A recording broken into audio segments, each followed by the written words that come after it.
Баршаңызға қайырлы күн, сіздермен Манат. Бүгін біз аштығын мүлдем қажет етпейтін бауырсақ дайындайтын боламыз. Ол үшін бізге жылы сүт 500 грамм және жарты шай қасық тұз, 1 ас қасық шекер және сұйық май 4 ас қасық жақсылап қосып араластырып аламыз. Және жарты шай қасық сода салатын боламыз. Осыларды қасықтың көмегімен жақсылап араластырып аламыз. Менің YouTube каналыма жазылып, қоңырауша белгісін басуды ұмытпаңыздар. Және тағы бір жұмыртқа қосып, венчиктің көмегімен немесе қасықтың көмегімен жақсылап араластырып аламыз. Қараңыздар, бәрі жақсы араласты. Енді ұнымызды саламыз. Ұнымызды көз мөлшерімен жұмсақ қамыр шыққанша немесе 500-ден 350 граммға дейін өлшеп салсаңыздар болады. Қамырымыз қатты емес, жұмсақ болу қажет, қолға жабыспайтын жұмсақ болу қажет. Енді қасықтың көмегімен немесе осылай қолдың көмегімен жақсылап араластырып аламыз. Қамырымыз осындай болу қажет, жұмсақ болу қажет, қолға жабыспайтын.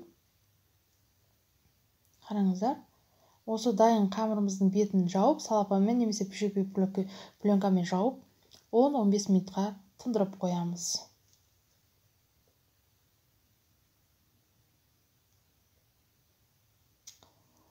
Міне 10-15 минут уақытымыз өтті. Енді бетін ашып, осы қамырымызды астына ұрпақ сеуіп, 4 бөлікке бөліп алатын боламын.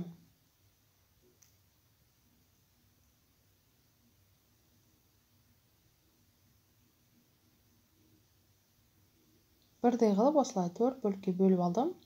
Енді осы әр қамырымызды зуала қылып, бетін жауып, бірінші зуаламызды алып, қамырымызды оқтаудың көмегімен жайып аламыз.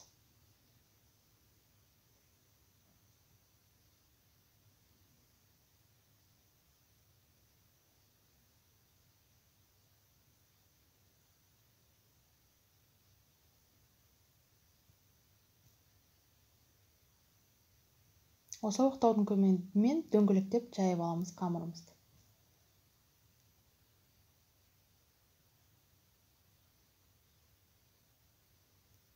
Егер жабысып жатса, аздаған ұн сеуіп жайсаңыздар болады. Арнайы кескішпен дайын қамырымызды немесе осылай бокалдың көмегімен кесіп аламыз. Майымызды отқа қойып қыздырып, осы кескен бауырсақтарымызды пісіріп аламыз.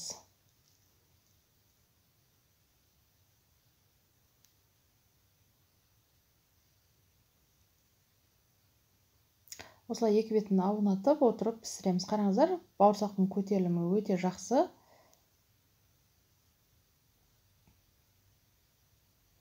Екі беті қызарғанша осылай пісіріп аламыз қамырымызды.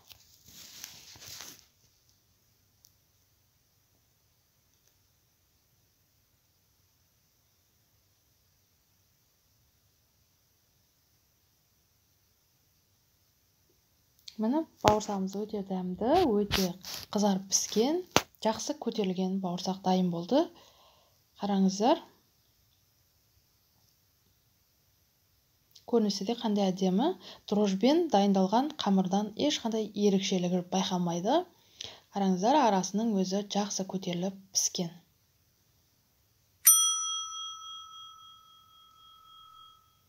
Менің каналыма жазылып, қоңырауша белгісін басқанда ұмытпаңыздар.